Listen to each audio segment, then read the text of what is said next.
Assalamualaikum warahmatullahi wabarakatuh. Salam dan bahagia.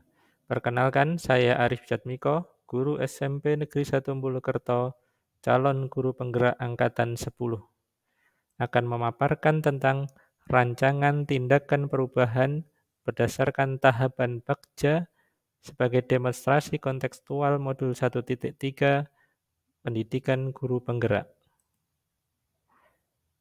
Visi. Visi menggambarkan impian yang ingin kita capai di masa yang akan datang.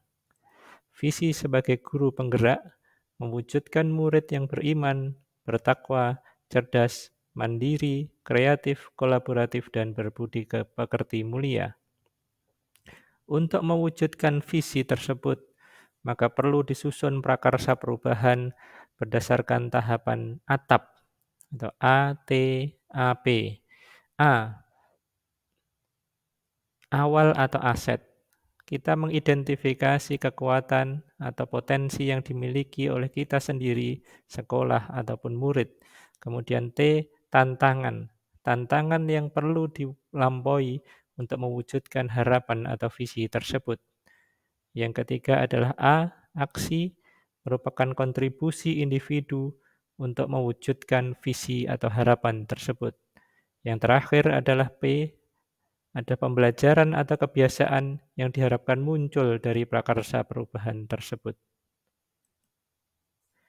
Kita identifikasi dari awal atau aset, kekuatan yang teridentifikasi adalah sumber belajar mengenai model-model pembelajaran yang menyenangkan yang banyak saat ini dan mudah diakses. Yang kedua, referensi implementasi kurikulum Merdeka yang tersedia di platform Merdeka Mengajar. Yang ketiga, kolaborasi dalam wadah komunitas praktisi. Yang kedua T, tantangan. Tantangan yang perlu dihadapi untuk mewujudkan visi tersebut yang pertama adalah keraguan guru untuk menerapkan pembelajaran yang aktif dan menyenangkan. Yang ketiga, masih adanya potensi lost learning pasca pandemi di antara siswa-siswa kita. Kemudian aksi atau kontribusi yang dapat dilakukan adalah melaksanakan pembelajaran yang berpihak pada murid dengan model pembelajaran aktif yang menumbuhkan sikap mandiri dan kolaboratif. Yang terakhir, P, pembelajaran atau pembiasaan yang diharapkan terlaksananya model pembelajaran yang berpihak pada murid dengan model pembelajaran aktif yang menumbuhkan sikap mandiri dan kolaboratif.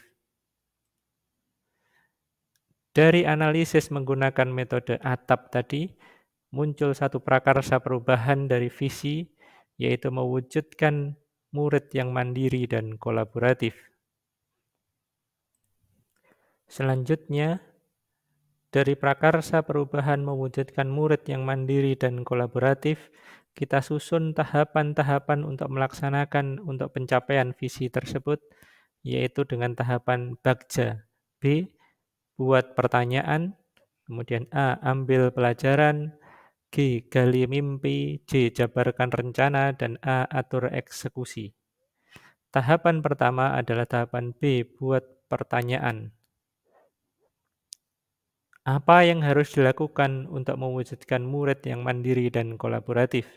Kemudian daftar tindakan yang perlu kita lakukan adalah berkoordinasi dengan kepala sekolah, berdiskusi dengan rekan sejawat tentang pentingnya sikap mandiri dan kolaboratif, serta mencari literatur tentang penumbuhan sikap mandiri dan kolaboratif dalam pembelajaran.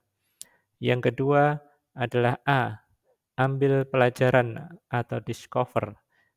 Pertanyaannya, kegiatan apa yang sudah pernah dilakukan di sekolah untuk menumbuhkan sikap mandiri dan kolaboratif? Yang kedua, siapa yang dijadikan contoh dalam menumbuhkan sikap mandiri dan kolaboratif?